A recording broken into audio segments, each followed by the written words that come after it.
Bonjour à tous et bienvenue sur Côté Canap.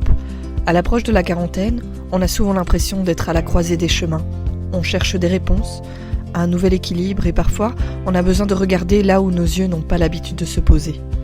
Aujourd'hui, je reçois une femme dont le parcours ne laisse pas indifférent. Amandine Delplace est naturopathe et massothérapeute, mais elle possède aussi une sensibilité intuitive très particulière. Ce qu'on appelle plus communément la guidance. Je vais être honnête avec vous, je ne suis pas à la base une grande adepte de ces pratiques. Mon esprit est plutôt pragmatique, mais j'ai eu envie d'ouvrir la porte à l'inconnu, sans jugement, pour comprendre comment cette perception du monde peut devenir un levier de résilience. De ses premières expériences d'enfance face à l'invisible jusqu'aux épreuves de vie les plus bouleversantes comme la perte d'un enfant, Amandine se livre sur son parcours de maman, de femme et de thérapeute. Au-delà des entités, on a surtout parlé d'une force universelle qui est son seul leitmotiv, l'amour. Qu'on y croit ou non, son témoignage sur la quête de sens est une véritable leçon de vie. Installez-vous confortablement, on part en exploration. Bonjour Amandine, bienvenue sur Côté Canap. Bonjour Julie. Je suis ravie de te rencontrer parce que on va parler d'un sujet qui n'est pas du tout familier pour moi. C'est la guidance, la naturopathie, puisque tu es naturopathe. Est-ce que tu peux te présenter, Amandine ? Alors, je m'appelle Amandine, j'ai 36 ans, j'ai 4 enfants. Je suis donc évidemment naturopathe, comme tu viens de le dire. La guidance, qu'est-ce que c'est ?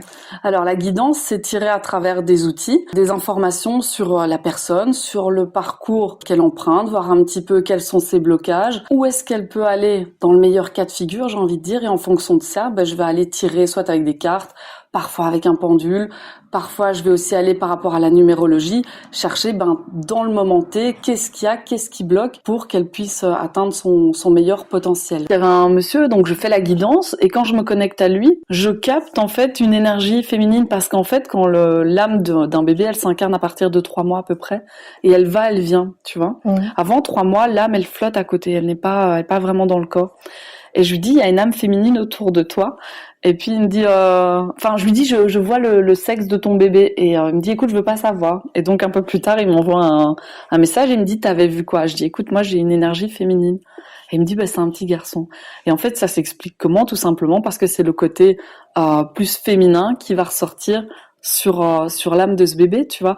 Donc en général, si évidemment c'est quelqu'un de fiable, t'observes l'énergie, la dynamique, je vais dire, de l'enfant, et tu vas te rendre compte que oui, il est peut-être plus dans la douceur, plus dans la convivialité, dans le côté tu vois ce que je veux dire. C'est vrai que moi, par exemple, on m'avait prédit via ma famille que j'attendais une petite fille, puis j'ai eu un petit garçon, donc moi ça m'a fait un peu sourire, ce côté un peu médium quand on me l'a annoncé, mais de ce que tu dis, mon petit garçon est hyper sensible, hyper à l'écoute.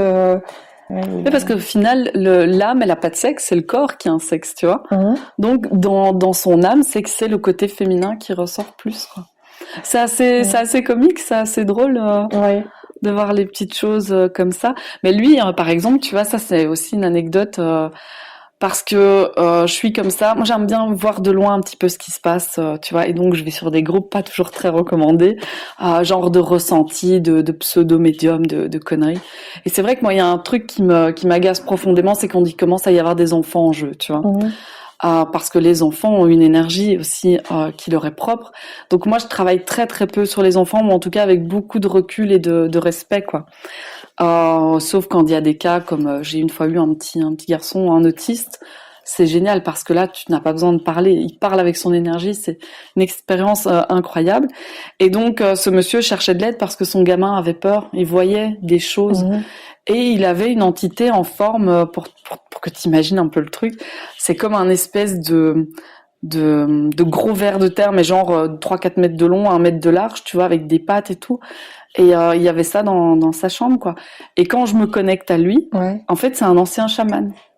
Donc, il doit vivre des expériences comme ça, parce que le chaman est très rapport à la terre, tu vois. Et il doit vivre des expériences des expériences comme ça, avec des animaux de pouvoir, pour débloquer ça, quoi. Ça, plus 3 entités dans la chambre, je crois, de mémoire qu'il avait. T'avais dû aller sur place ? Non, à distance. Ça, c'est des petits soins que je fais vite fait, parce que sinon, les enfants dorment pas, quoi, tu vois. Donc souvent, quand t'as des enfants qui dorment pas et qui commencent à dire « Ah, il y a un monstre dans ma chambre », en général, ils ont raison. Moi, j'avoue que mon fils, quand il avait 2-3 ans, il savait il commençait à bien parler en fait. Il nous expliquait qu'il y avait le monsieur avec son chapeau et qui se déplaçait comme ça, qui disait c'était monsieur Glu ou monsieur je ne sais plus quoi. Et en fait, à ce moment-là, il regardait pas encore la télé, je pense. Donc, on savait pas d'où venait cette histoire de monsieur. Et puis un jour, c'est parti. Donc, j'avoue que c'était un soir juste avant de dormir. Il me disait, mais oui, il est là, derrière la porte. C'était un peu particulier, en fait, de... On s'est dit, où est-ce qu'il va chercher ça, le monsieur au chapeau? Oui, c'est incroyable. Mais bon, t'imagines l'enfant, après on lui dit, la plupart des gens, oui, non, c'est pas vrai, ça n'existe pas.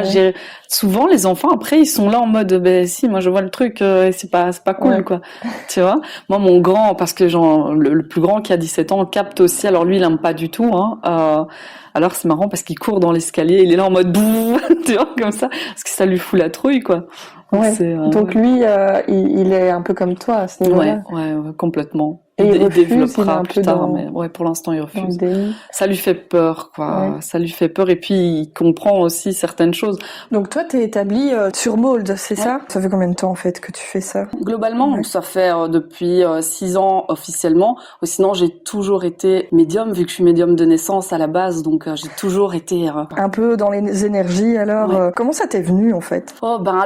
Depuis toute petite, j'ai toujours vécu des expériences complètement dingues. Quand j'étais petite, je sortais de mon corps. J'ai cette capacité de sortir de mon corps la nuit, essentiellement la nuit, dans les rêves. Mais pour moi, ça a toujours été normal. Alors, il faut savoir qu'un enfant voit jusque 7 ans. Un enfant est connecté à l'invisible, c'est pour ça souvent qu'il va parler de monstres, qu'il va avoir peur la nuit, ce genre de choses. En fait, c'est simplement qu'il voit, mais qu'il conscientise pas tout le temps. Et ça s'est vraiment réveillé au décès de mon grand-père, donc à 12 ans, où là, je voyais mon grand-père comme je te vois, toi, là maintenant. Évidemment, j'en ai parlé avec ma maman. Je lui ai dit, écoute, il y a mon papa qui est là. Et en fait, ça s'est pas du tout bien passé, vu que ma mère m'a envoyé voir des psys en me disant, c'est pas normal ce qui se passe, quoi. Donc ça a été très très compliqué pour moi. J'ai vraiment complètement refermé cet aspect-là parce que t'es en face du psy et puis le psy il dit qu'est-ce que tu vois? Je vois mon grand-père et j'ai très très vite compris qu'en fait il fallait pas dire ce que je voyais. Et quand tu dis je vois, qu'est-ce que tu vois exactement? Comme un humain, Alors ça va dépendre des entités. Il y a des entités, je peux les voir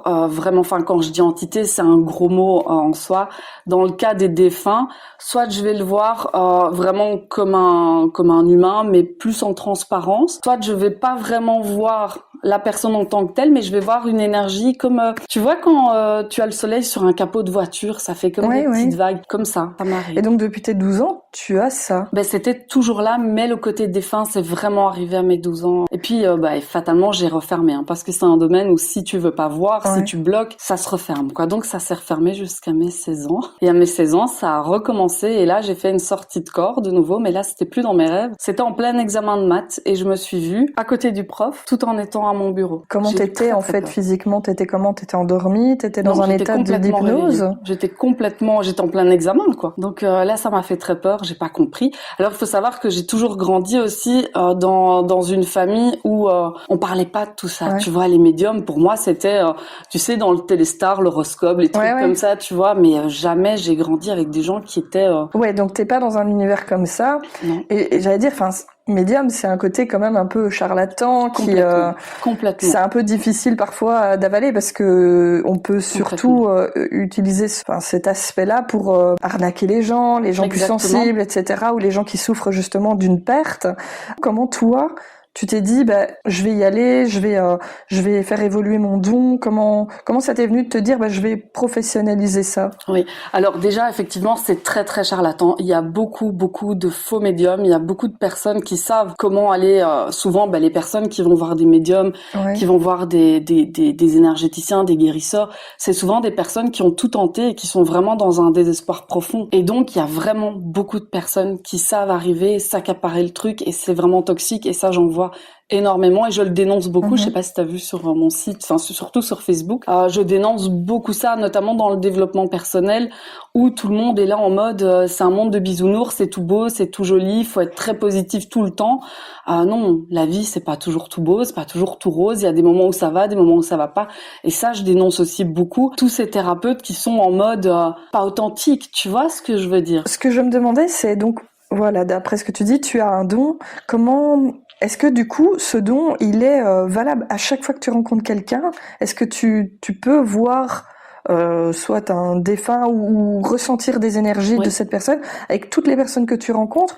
Oui, avec toutes les personnes, et c'est parfois même très très handicapant en fait. Parce que moi, ce que j'ai aussi énormément, beaucoup plus que le fait de voir, d'entendre, c'est que je ressens dans mon propre corps physique. Donc si par exemple je me retrouve dans une salle où il y a beaucoup de monde, je peux très très rapidement me sentir complètement étouffée par les énergies des autres.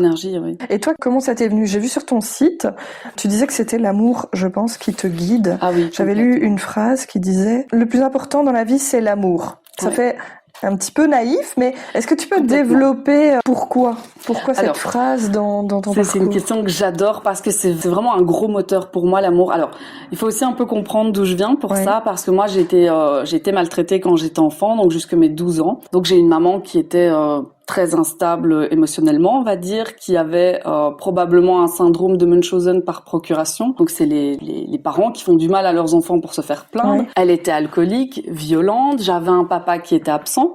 Donc moi, à 12 ans, on m'a retirée du cercle familial parce que j'étais elle m'avait vraiment tapé dessus de manière très très forte. Donc je me suis retrouvée chez mon père qui lui ne voulait pas vraiment d'enfants, puis sa mère était très très possessive avec mon père et me rejetait complètement. Donc j'ai un climat familial comme ça hyper toxique. Et il y a une phrase comme ça qui m'a vraiment sauvé la vie, on va dire, une tante qui à mon avis n'a même pas percuté, elle a pas percuté, et elle a dit: le plus important dans la vie, c'est l'amour. Et c'est une phrase qui m'est restée, et je me suis dit mais en fait c'est vraiment ça change la donne quoi. J'ai eu évidemment une adolescence, comme tu t'en doutes, très très compliquée, comme n'importe quel enfant qui se retrouve un petit peu livré à lui-même. Dans un climat un peu compliqué. Et puis en fait, j'ai rencontré mon mari et c'est l'amour qui m'a véritablement sauvée, quoi. Donc l'amour a une dimension. C'est vrai que ça fait naïf, mais vraiment c'est expérimenté. Même à travers mes soins, s'il y a cette notion d'amour, ça change tout, quoi. Ça change complètement la donne. Je vois beaucoup aussi de personnes qui viennent en mode oui, mais on m'a acheté un sort, on m'a fait de la magie noire. Souvent, c'est même pas de la magie noire, c'est simplement le fait de parler mal de quelqu'un, de jalouser quelqu'un. On lui envoie des mauvaises énergies. Donc imagine si on envoie de l'amour, ça change complètement la donne, quoi. Tu vois, donc il y a un aspect amour qui est juste... Et comment tu t'es formée alors à développer ton don? Alors, j'ai rencontré une dame, c'était dans le sud de la France, qui m'a beaucoup formée pendant 2-3 ans à travers des transmissions, on va dire ça comme ça. Puis moi, j'ai un petit peu fouillé, un petit peu cherché quand ça s'est réactivé, parce que ça s'est réactivé à plusieurs reprises, parce que moi je voulais pas en entendre parler.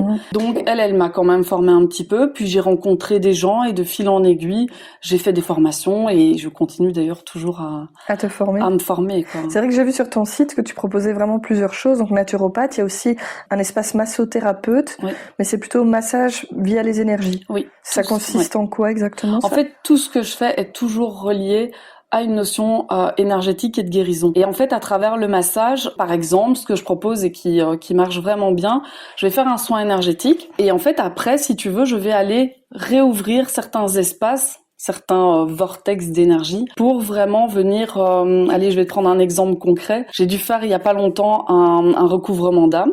Donc en fait, si tu veux, quand tu vas vivre une épreuve, un choc, un traumatisme, ton corps est tellement bien fait que ton âme, en fait, elle se sépare en deux. Tu vois, enfin en petits morceaux, on va dire ça comme ça. Et on peut souvent aller rechercher ce morceau d'âme à un moment clé de la vie. Et là, en l'occurrence, on me disait, écoute, là, il va falloir aller chercher le petit morceau d'âme de cette dame. Donc, je vais chercher ce morceau d'âme qui est là, qui flotte un petit peu, mais qui est toujours traumatisé, comme si le choc continuait à vivre, ce qui arrive réellement. Tout vit tout le temps en nous. Et donc je vais prendre ce morceau d'âme, mais il faut le mettre en sécurité dans le corps, tu vois. Et c'est comme un petit enfant qui est là et qui demande à s'épanouir. Et donc à travers le massage, je vais vraiment pouvoir venir ouvrir un espace pour remettre l'âme blessée, je vais dire ça comme ça. Si tu as affaire à des gens sceptiques, tu en as sans doute qui viennent te voir par curiosité. C'est les meilleurs. Ouais. C'est les meilleurs. J'ai encore une dame là il y a pas longtemps qui vient. Elle me suit depuis le tout début et en fait on lui avait offert un soin énergétique. C'est une dame qui a déjà plus de 60 ans et elle m'a dit là la dernière fois qu'elle est venue, parce que quand elle a su que je reprenais, elle est venue et elle me dit dire que je n'y croyais pas et que tu m'as sauvé la vie. Tu vois, c'est les meilleurs parce qu'ils ont pas d'attente. Ils n'y croient pas donc allons-y gaiement quoi. Il y a pas du coup besoin d'être ouvert non, pour pas du tout. pour permettre cette transmission d'énergie ou pas besoin d'être ouvert, pas besoin d'y croire, pas besoin de quoi que ce soit. Ça se fait, l'énergie, elle passe, quoi. Et du coup, toi, tu fais avec les cartes, tu fais avec le pendule aussi. Oui. Qu'est-ce que ça t'amène, ces objets-là, en fait? Alors, c'est simplement des supports. C'est plus pour le côté mental, on va dire. Ça rassure. Oui. C'est plus pour l'instant un support. Mais quand je suis en soins, par exemple, je vais pas forcément avoir d'outils. Parce que là, je suis en canalisation complète et c'est avec la personne que je suis, avec son âme, avec ses énergies, j'ai pas besoin, tu vois. Est-ce que les gens, quand ils viennent te voir, ils attendent que tu prédises l'avenir ou est-ce que c'est plutôt pour réparer ou plutôt voir des défunts ou un peu se guérir d'un décès? Quel profil tu as? Ça va dépendre. J'ai vraiment de tout. Alors le défunt, moi, je ne fais pas spécialement. Hein. Moi, je suis pas une médium qui va aller chercher le contact défunt. Je suis vraiment médium plus dans le sens pont. Ben, je travaille avec l'invisible, je travaille avec des guides, avec des anges, avec des entités qui sont là. Il peut y avoir des personnes qui sont en souffrance physique, qui sont dans des blocages à des moments de leur vie. Parfois des personnes qui ont vécu des traumatismes et qui veulent travailler sur eux-mêmes. J'ai vraiment de tout, en fait. Il n'y a pas spécialement... Il y a un aspect psychologique aussi. Enfin, je veux dire, les gens viennent décharger chez toi leur tristesse. Beaucoup. Comment toi tu fais pour vivre avec toutes ces tristesses? Alors, je fais une grande différence entre empathie et compassion. L'empathe, il s'empâte, tu vois. La compassion, c'est encore différent. Moi, quand la personne vient, je l'écoute, je suis là, mais c'est sa blessure. C'est son... tu vois, je vais prendre le bébé, mais je vais pas prendre l'eau sale du bain. Tu vois ce que je veux dire? Ça leur appartient, c'est pas à moi. Sinon, tu t'en sors pas. Ouais, c'est ça. J'avais lu sur ton site que tu parlais, le triangle Karpman. Oui. Tu peux développer un petit peu ce que c'est? Alors, c'est le fameux triangle entre sauveur, victime, persécuteur. Ouais. On retrouve, par exemple, beaucoup dans le métier que je fais, on retrouve beaucoup de personnes qui vont vouloir sauver les autres. C'est quelque chose d'hyper toxique parce qu'en voulant sauver l'autre, on le prive finalement des solutions que lui a en lui. En fait, moi, mon boulot, c'est simplement de venir appuyer sur certains boutons, de donner la conscience, de donner les clés. Après, la personne libre à elle de vouloir guérir ou pas. Et tu ne fais pas des prédictions? Alors, ça va dépendre. J'ai eu un cas comme ça qui était très, très costaud. Alors, parce qu'il faut savoir que moi, ce que j'entends, ce que je capte, je le donne. Pendant toute une période, je me disais non, je peux pas dire ça à la personne, tu vois. Donc, il y avait un côté mental qui s'immisçait. Avec l'expérience, je me suis rendu compte qu'en fait, ce que je reçois, c'est utile à la personne, que le reste, c'est simplement mon ego qui prend le dessus. Donc maintenant, je le donne. Et j'ai eu une dame, et c'est costaud comme histoire, j'entends, tu dois changer de comportement, sinon ta maman va mourir. C'est lourd comme phrase, tu vois. Et je l'ai revue donc aussi à ma reprise au mois de septembre, octobre, et elle m'a dit, mais merci de m'avoir dit ça, parce que du coup, j'ai pu profiter de ma maman avant qu'elle parte. Donc des prédictions uniquement s'il y a un intérêt, uniquement si on peut changer la donne, s'il y a quelque chose de plus fort, de plus fort qui peut se passer, quoi. Mais sinon, tout le monde a son avenir en main et tout le monde, par les choix qu'on fait au jour le jour, on peut changer notre destinée, quoi. Tu parlais d'entités. C'est quoi en fait la différence pour toi entre les entités et les énergies? Qu'est-ce que t'entends Alors, c'est une bonne question. En soi, les entités, c'est un mot qui est devenu un peu gros mot où on met tout dedans. Quand on parle d'entité, la plupart des gens justement vont tout mettre dedans, vont mettre les défunts, vont mettre les guides, vont mettre les archanges, vont mettre ce genre de choses. À savoir que par exemple quand tu vas avoir des pensées que tu vas nourrir, je prends l'exemple d'un lieu, on retrouve souvent ça dans les lieux. Si tu commences à te dire tout le temps tiens, je suis pas bien dans cette maison par exemple, tu vas créer des formes pensées. Tu vois, c'est aussi une forme d'entité. Tu vois ce que je veux dire? Mais tout le monde met vraiment tout dedans.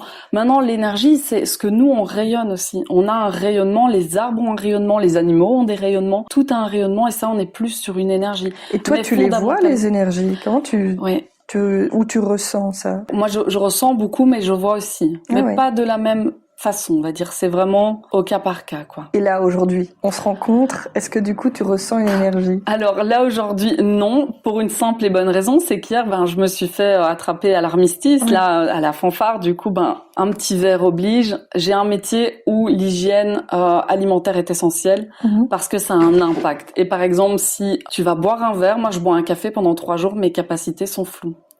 Ça ne manque pas, quoi. Je sais que si je vais avoir un soin le lundi, le vendredi, je fais pas la fête, quoi, tu vois. D'accord. Si maintenant je vais me mettre en jeûne ou des choses comme ça va se décupler. Ce que tu vas manger, ce que tu vas consommer, si tu vas t'être disputé avant, ça peut avoir un impact sur les perceptions, quoi. Il y a un aspect aussi, j'avais vu coach de vie que tu proposes, parce que bon, t'as ce côté guidance, j'imagine c'est pour un peu réaligner les personnes qui sont un peu en perdition.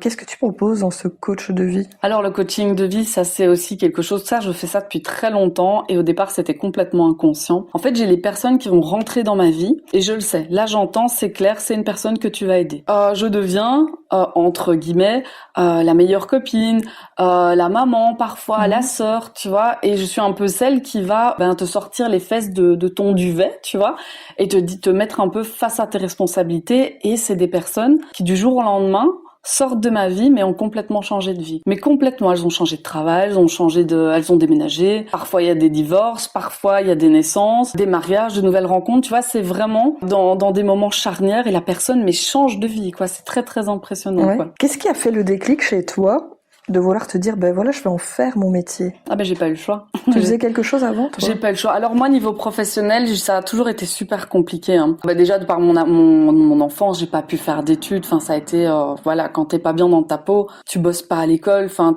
c'est un peu une échappatoire. Et donc professionnellement, j'ai eu mon premier très jeune, hein, parce que j'ai eu mon premier, j'avais 18 ans. Et ma priorité, ça a toujours été l'amour, justement. Donc c'était m'occuper de mes enfants. Je les ai jamais fait garder, ils ont jamais été à la crèche. Donc j'ai vraiment été une maman à 100%. J'ai travaillé dans des petits boulots, j'ai fait de la vente, j'ai été aide-ménagère, plein de petites choses comme ça. Et quand j'ai perdu ma grand-mère, en fait, j'ai eu vraiment une période charnière où j'ai perdu ma grand-mère, j'ai mon petit dernier qui a été très gravement malade, donc ça a été vraiment très compliqué. En fait, j'ai un peu pété les plombs. J'ai dit à mon mari, écoute, je vais partir un week-end pour dire de me décharger. Et en fait, là, j'ai vécu un week-end complètement dingue où j'ai eu des apparitions de mes guides, de mon ange en l'occurrence. Et on m'a dit, maintenant, il faut que t'assumes un petit peu, que tu y ailles, quoi. Il y a un boulot à faire avec ça. Et ça, je te parle de ça, c'était au mois de janvier. Et le 1er avril, j'étais indépendante, quoi. Ah ouais. Donc ça a été très rapide. Ça a été super rapide, quoi. Ouais. Et comment ça s'est passé avec tes premiers patients? Les premiers, en fait, parce que j'assumais pas du tout. Moi, ce côté médium, ce côté qu'en dira-t-on, ce métier un peu finalement très très mal connu. Donc je me suis longtemps cachée derrière les bijoux, derrière la lithothérapie, ce genre de choses. Et comme je suis un peu créative, ça m'arrangeait. Et très rapidement, en fait, ça a débordé sur des soins. Parce que quand c'est le moment et que l'univers décide, on y va, il t'envoie ce qu'il faut. Et j'ai été bluffée. T'as des cas à nous partager comme ça? Ah oui, j'en ai beaucoup là. Ouais. Des cas, j'en ai beaucoup. Alors j'en ai des très très gore et j'en ai un qui me vient là comme ça en tête, une dame qui vient me voir, donc elle fait des soins pendant plusieurs fois. Elle vient 3-4 fois, je pense. Plutôt soins énergétiques, massage? Là, on est vraiment soins énergétiques. Okay. C'est ce que je fais le plus en soi. Un jour, comme ça, j'ai une vision et je discute avec elle en même temps qu'on est en état modifié de conscience. Et je lui dis, ok, là, on est en Afrique, il se passe quelque chose. Et en fait, elle va me raconter ce qu'elle voit. Moi, je vois ce qu'elle me raconte. Et en fait, on est dans une vie antérieure où elle a perdu un enfant, on lui a arraché son enfant, et il est mort. Et c'est une dame qui n'arrivait pas à avoir d'enfant depuis déjà des années. Ouais. Et 2 mois après, elle était enceinte de jumeaux, quoi. Ah ouais, incroyable. Incroyable, très très beau, une très très belle histoire. Quand tu parles comme ça de soins énergétiques, si pour les gens qui, comme moi, ne connaissent pas du tout, à quoi on doit s'attendre si on vient chez toi? Il y a pas de règle. C'est ça qui est marrant. Il y a pas de règle et il y a pas de promesse. Moi, je fais pas de promesse du tout. Souvent, la personne arrive, elle se confie. Bien que c'est pas obligatoire, il y a des personnes qui parlent pas, c'est ok. Et elle va peut-être me dire, voilà, je voudrais travailler telle ou telle chose, mais je vais jamais écouter la personne. Parce que la personne va parler avec son ego, avec son mental. Moi, je vais écouter ses guides. Et des fois, ces guides vont me dire souvent, c'est comme ça dans 98% des cas, les guides vont me dire, non, là, tu vas aller travailler ça, mais tu vas voir. Et en général, ils me guident au fur et à mesure de la séance. Donc je fais toujours tirer une petite carte au début pour un peu y réfléchir, je vais dire ça comme ça. Puis la personne va s'installer et je vais venir travailler donc au niveau de, vulgairement parlant, de son aura. Okay. Donc parce qu'on est tous traversés par des énergies, on a les chakras notamment qui viennent nourrir les organes en dessous, et si on commence à être désaxé, ça va avoir un impact sur le corps physique. Tout se passe toujours dans l'énergie avant le corps physique. Et donc moi je viens d'abord au niveau des chakras, rééquilibrer un petit peu tout ce qui s'y passe, je viens réaligner la personne, remettre son aura correctement, parce que parfois on a des personnes qui ont des chakras complètement de travers. Souvent le chakra qui est de travers a un impact avec l'organe. Donc si par exemple tu as le chakra du plexus solaire qui est complètement détraqué, ça peut donner des problèmes d'estomac, tu vois, des petites choses comme ça. Le dérèglement des énergies provoque des problèmes physiques. Oui, sur le long terme complètement. Et comme en fait on reçoit notre énergie de vie, qu'on le veuille ou pas, on a cette énergie qui vient dans notre organisme. Si tu ne reçois pas cette énergie, c'est un petit peu, moi je dis toujours, c'est comme essayer de remplir une baignoire avec de la vapeur, tu vois. Tu peux pas. Donc au bout d'un moment, tu commences à t'affaiblir, tu commences à être fatigué, à ressentir parfois des émotions qui t'appartiennent pas. Tu vois, il y a plein de choses qui viennent se mettre en ligne de compte. Et donc physiquement, les gens doivent être couchés ou assis quand tu fais ce... Couchés. En général, ils sont couchés. Je mets une petite musique sympa d'ambiance, des petites bougies et puis... on laisse faire, quoi. Parfois, je vais devoir parler avec la personne, parfois pas. Ça, c'est vraiment... Et tu ne touches pas, en fait. Alors, ça dépend les endroits. Des fois, je suis appelée à mettre ma main, souvent sur le ventre parce que c'est l'endroit où je capte en tout cas les vies antérieures. Donc ça m'arrive assez souvent. C'est particulier, ça, les vies antérieures. C'est très particulier. Ben, j'ai un exemple, l'autre fois, une guidance, donc tu vois, rien à voir avec un soin énergétique. Et je vois ce monsieur, donc d'une vie antérieure, passer en mode, tu sais, au Moyen-Âge, comme ça, un peu en roi dans mon jardin. Ah ouais. Ouais, assez donc dingue. C'était pendant la guidance. Ah, oui. Avant qu'il arrive. Pendant la guidance, oui. Les guidances, c'est uniquement à distance. C'est particulier, mais comment tu fais au quotidien pour vivre avec tout ça? Alors on apprend à refermer de temps en temps et à revenir dans la matière, quoi. Est-ce que ces archanges que tu sens, ils peuvent rester en fait et que les gens partent et que toi tu restes avec ces entités Alors non, je les fais partir. Hein. En fait, avant que la personne ne vienne, avant que je travaille, je fais toujours appel aux guides, aux accompagnants, on va dire ça comme ça, des personnes. Et une fois qu'elles partent, je remercie et qu'elles aillent faire continuer leur bout de chemin, quoi. Mais je garde pas tout avec moi, sinon. Comment ça se passe avec ta famille, ton don? Comment ton compagnon l'a découvert? Il était très ouvert à ce moment-là ou non. C'est pas du tout un profil? Au début, quand j'ai recommencé quand ça a recommencé à se rouvrir, on va dire, je rigole parce que c'était dingue. Il m'a dit oui, fais attention à ne pas tomber dans une secte, tu vois. Donc très très fermé. Et en fait maintenant il a vécu tellement de choses, il a assisté à tellement de choses qu'il peut pas dire que ça n'existe pas. Et en fait, parce qu'on n'est pas avec nos conjoints par hasard, tu vois ce que je veux dire. Et en fait, je me rends compte que mon mari développe aussi ses propres capacités. Un jour, je me lève et il était assis dans le lit, tu sais, droit. Je dis, t'es déjà levé, qu'est-ce que tu fais? Et il me dit, j'attends l'appel de mon père. Je dis, pourquoi? Il me dit, mon grand-père est décédé cette nuit et il est venu à la maison. Donc, tu vois, mon mari qui ne croit en rien, qui me sort ça, j'ai tiré des yeux énormes, quoi. Parce que ça, c'est aussi quelque chose dont j'aime beaucoup moins, mais je vois la mort aussi. Et au moment où on va mourir, déjà quelques jours, voire quelques semaines avant, on a toute une équipe de notre famille qui descend sur Terre accompagner le défunt. Et c'est pareil aussi pour les naissances. Donc avant la mort de quelqu'un, tu vois des signes? Oui, l'invisible est là plus que jamais, quoi. Quels signes tu peux voir, en fait? Alors, déjà, autour de la personne, il y a un changement dans son aura. Donc, l'aura commence à se, comment je pourrais dire, parce que l'aura est lumineuse, hein, elle est très, très colorée, beaucoup plus que ce qu'on voit dans la réalité, physique. Mais là, l'aura commence tout doucement à se désintégrer, si je peux dire. Et il y a ces fameuses entités qui sont là. On voit que la personne n'est plus, ça t'est arrivé de rencontrer quelqu'un qui, était, sur le point de décéder et tu le sentais? J'ai vu la mort sur ma propre fille. Donc moi, j'ai perdu un enfant ici il y a 1 an, quoi. À 4 jours de vie. Ah ouais, c'est chaud, ça. Et j'étais enceinte et j'avais dit à mon mari, tiens, c'est bizarre, je savais pas que telle entité venait pour la naissance, quoi. Et en fait, c'était pour elle. Ah, c'est dur à encaisser. Mais ça a été une très belle expérience. Alors, ça a été très dur, hein. J'ai clairement...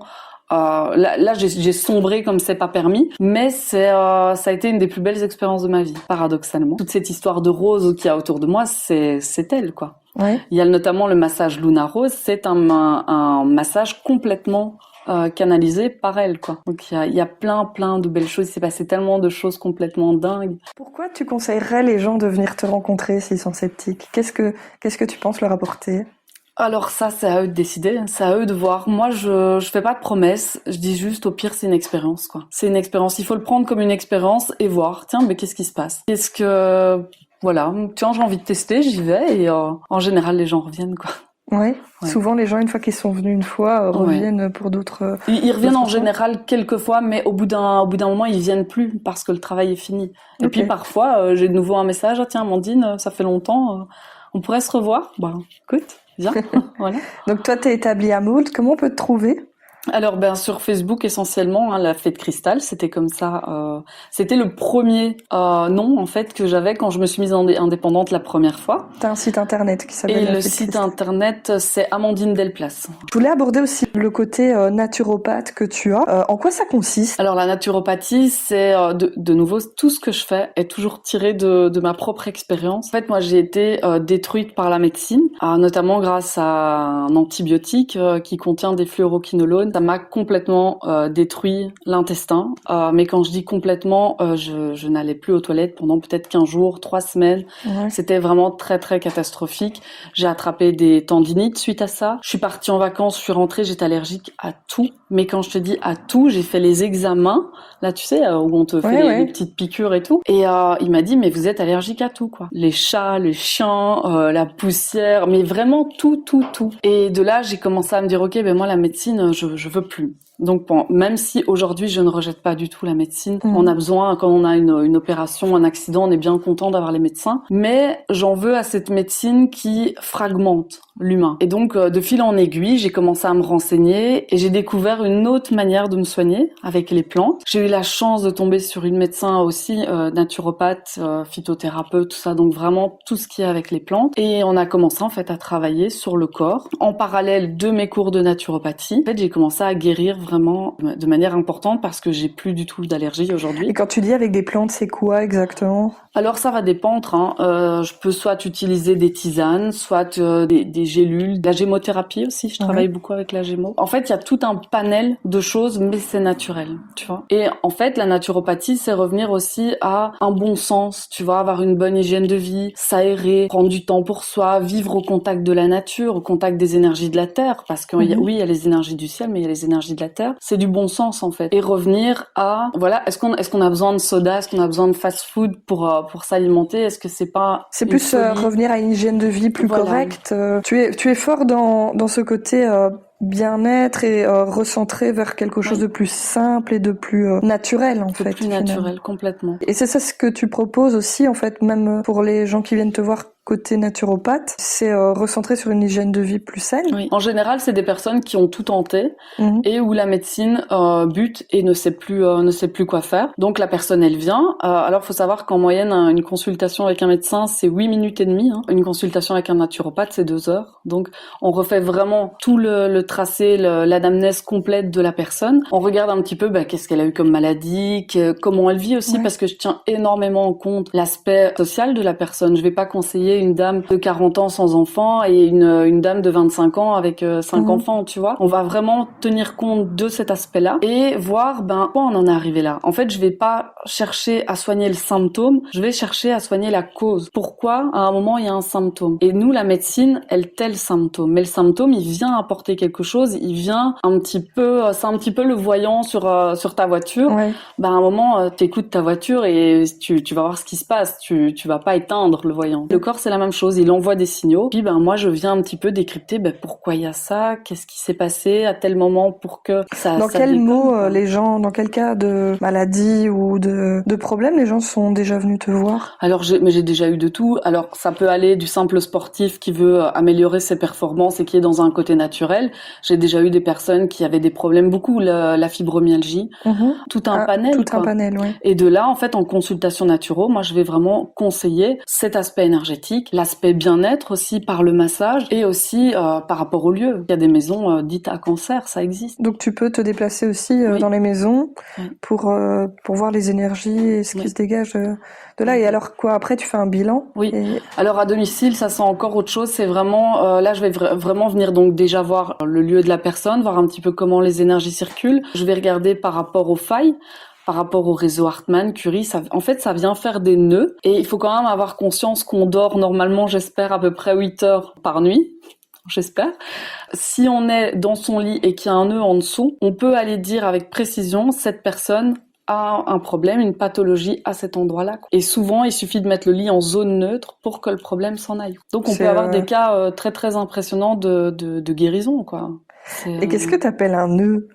Eh ben en fait, donc par exemple, on est traversé, qu'on le veuille ou non, par des failles. On peut avoir de l'eau. Des fois, on a des failles sèches, on a des failles humides. Et en fait, comment t'expliquer ça simplement, la terre est entourée d'un quadrillage, je vais dire, d'énergie.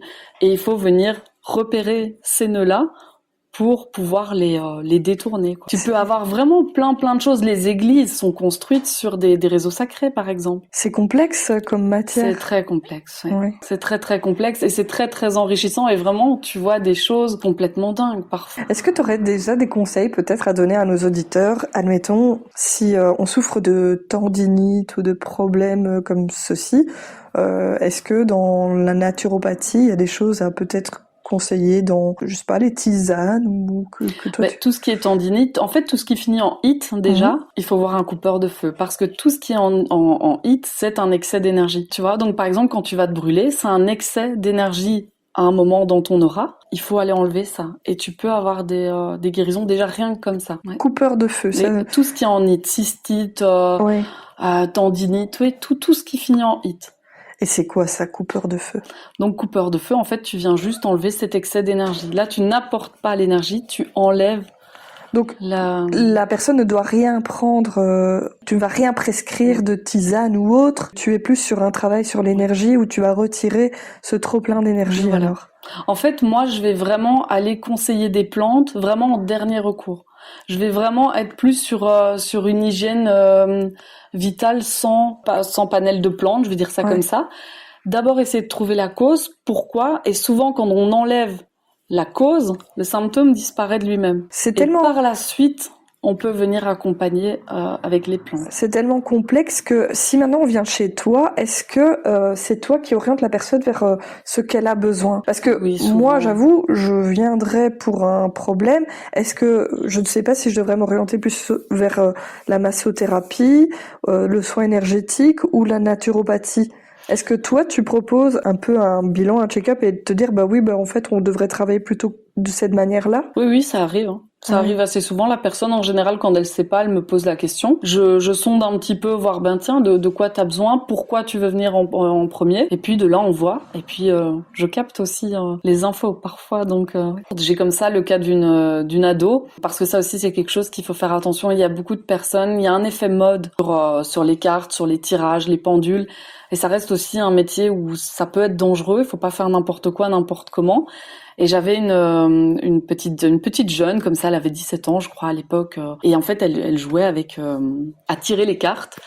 Et elle s'est retrouvée en mauvaise posture parce qu'elle s'est retrouvée avec des entités sur elle pas très recommandables. Et son père était quand même inquiet. Ils ont été voir une voyante qui voulait pas s'occuper d'elle.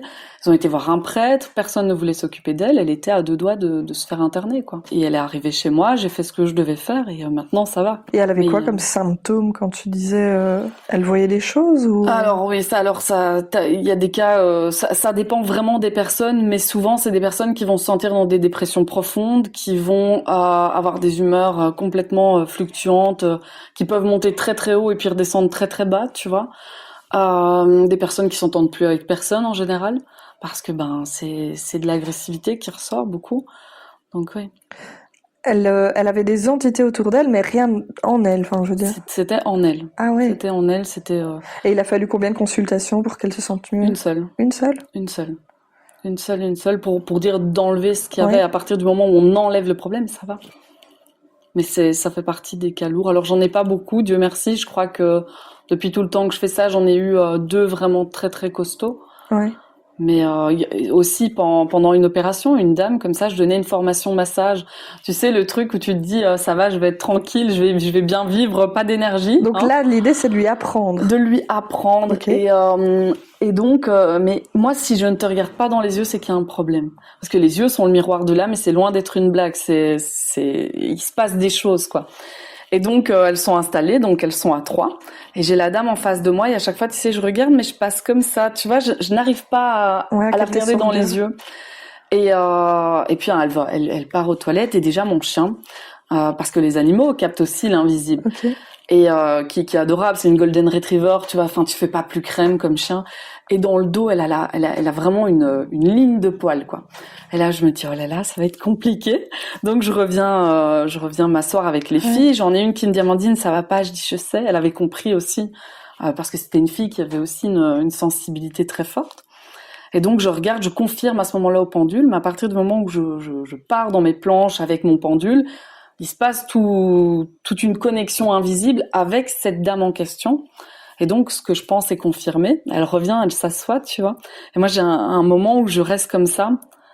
Et là, c'est plus moi, en fait. Mais c'est plus moi, mais c'est une entité très, très positive, très lumineuse qui vient. Et là, j'ai mon regard qui se lève.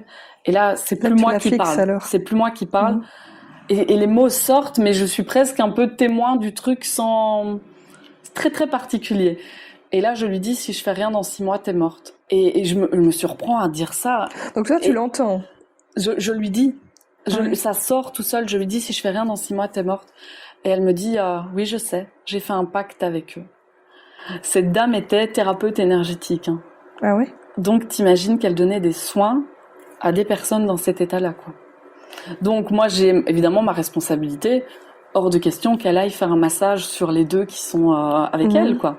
Donc de là, voilà, je fais un petit dégagement et c'était quoi cette histoire de pacte?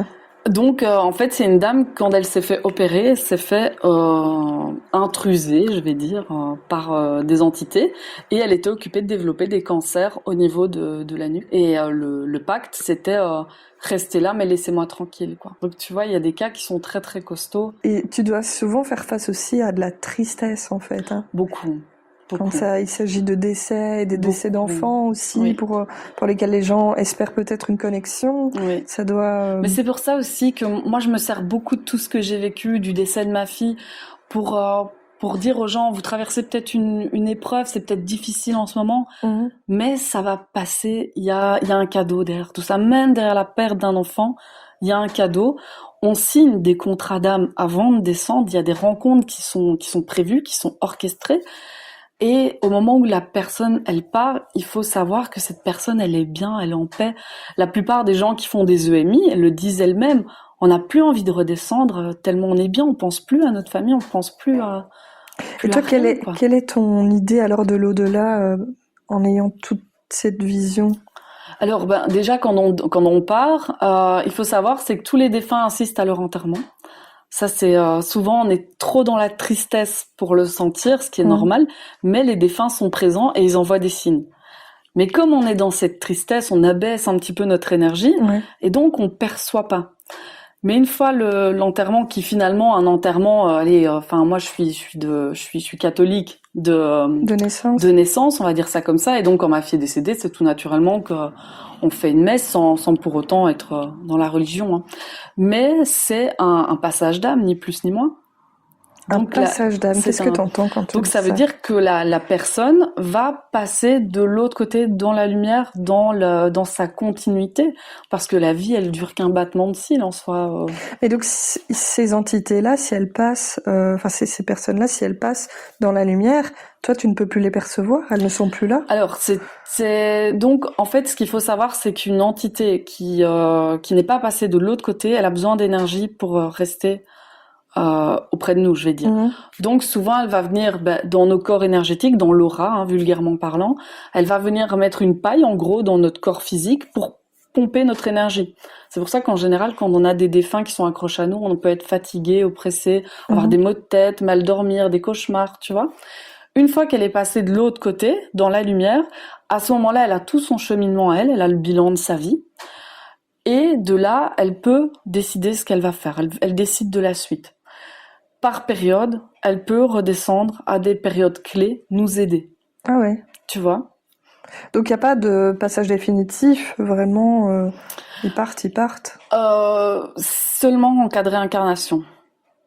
S'il se réincarne, là, on n'a plus d'accès, quoi. Par exemple, moi, mon grand-père, j'ai eu contact avec lui de mes 12 ans jusqu'à la naissance de mon petit dernier. D'ailleurs, c'est assez frappant. Si tu veux, je te l'enverrai. Moi, j'ai la photo de mon fils. Il y a mon grand-père dessus, quoi. Ah ouais. Il y a sur l'échographie. Je t'enverrai la photo, tu vas voir. Terrible. Je n'ai plus jamais eu de contact avec mon grand-père depuis. Comme si la boucle était bouclée. Voilà. Oui. C'est assez dingue, quoi. Ouais. Et mon petit n'était pas du tout prévu. Et il allait avoir 1 an le 12 décembre et ma grand-mère est décédée le 1er décembre. Tu vois, donc c'était vraiment un passage. Un passage, ouais. Transition. Un peu incroyable, comme quoi. dans mon cas. Ouais. Non, c'est des belles expériences. Il y a plein de choses comme ça qui peuvent aider à adoucir, en tout cas, hein, qui peuvent aider à... Quand on comprend ce qu'une petite âme vient nous apprendre, quand on comprend un décès, à chaque décès, on a aussi des parties de nous-mêmes qui se réveillent aussi.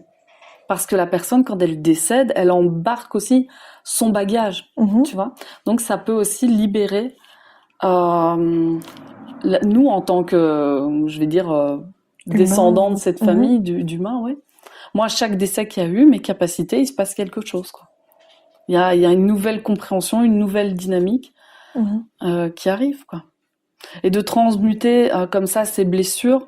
Moi, avec ma mère, par exemple, j'ai vraiment vécu l'horreur. Ça a été très compliqué. Je ne compte même pas le nombre de fois où elle a essayé de me tuer. Et donc, j'ai fait tout un travail de pardon avec elle. Parce que c'est super important de pardonner, parce qu'au final, ils viennent nous apporter ce qu'on a besoin pour grandir. Je vais dire ça comme ça. Moi, si j'avais pas vécu tout ce que j'ai vécu, je serais peut-être pas dans cet amour inconditionnel, tu vois, dans cette résilience. Finalement, c'est une force. Et le jour où j'ai compris que j'avais transmuté tout le mal qu'elle m'avait fait en quelque chose de beaucoup plus lumineux, ma mère s'appelait Muriel, et quand tu inverses les lettres, ça donne lumière, tu vois. Donc c'est une manière de transmuter la noirceur en quelque chose de beaucoup plus beau. Tu transformes en positif plutôt ce que tu as vécu et les choses que tu vis. Et ça doit pas toujours être évident de vivre autant de difficultés, de voir les choses anticipativement, notamment pour ta fille. C'est beau que tu arrives à le vivre en te disant c'est aussi la plus belle expérience que j'ai pu avoir, parce que parfois on se relève pas de ce genre d'expérience. Donc après, j'ai conscience que mes capacités ont été une aide considérable dans cette épreuve. Mais c'est aussi pour ça que maintenant, tu vois, notamment en coaching de vie, je propose justement cet accompagnement au deuil périnatal aussi, pour apporter cette compréhension et dans l'objectif d'aller chercher la leçon, le cadeau d'une petite âme qui vient s'incarner pour un petit instant, quoi. Parce qu'il y a toujours quelque chose de beau derrière, quoi. Eh bien, merci pour cet échange. C'était effectivement très inspirant, très insolite, parce que c'est pas du tout un domaine que je connais, mais on sent qu'il y a de l'amour dans ce que tu veux proposer, comme tu le dis. Donc j'invite les auditeurs à venir te découvrir, même s'ils sont sceptiques. C'est toujours une bonne chose de découvrir un univers qu'on ne connaît pas et pour lequel on doit être curieux d'essayer de l'aborder pour en découvrir un petit peu ce qui s'y cache derrière. Donc je suis ravie de cette rencontre aujourd'hui. Merci à toi. Cet échange avec Amandine Delplace touche à sa fin. Je ne sais pas si cet épisode aura changé votre vision de l'invisible, mais ce que je retiens, c'est la puissance de son ancrage. Peu importe les mots que l'on met sur son ressenti, don, intuition ou simple connexion à l'autre, c'est la manière dont on transforme ses fêlures en lumière qui compte. Pour Amandine, l'équilibre se trouve dans l'amour et le soin des autres. Et finalement, n'est-ce pas là une quête que nous partageons tous, peu importe nos croyances? Merci à elle pour sa vulnérabilité et sa transparence. Si cet épisode vous a fait réfléchir, n'hésitez pas à me laisser vos avis et à partager autour de vous.